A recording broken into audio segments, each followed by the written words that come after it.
A town mouse once visited a relative who lived in the country.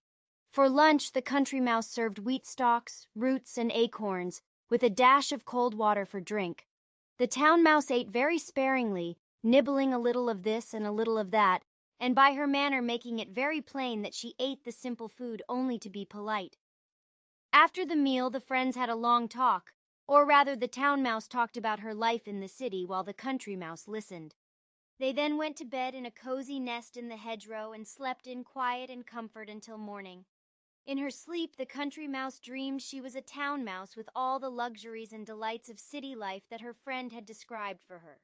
So the next day, when the town mouse asked the country mouse to go home with her to the city, she gladly said yes. When they reached the mansion in which the town mouse lived, they found on the table in the dining room the leavings of a very fine banquet.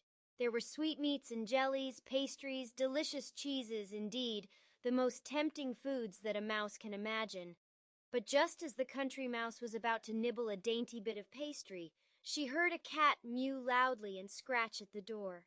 In great fear, the mice scurried to a hiding place where they lay quite still for a long time, hardly daring to breathe.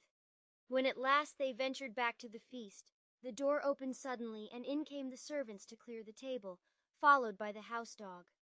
The country mouse stopped in the town mouse's den only long enough to pick up her carpet bag and umbrella. "You may have luxuries and dainties that I have not," she said as she hurried away, "but I prefer my plain food and simple life in the country with the peace and security that go with it."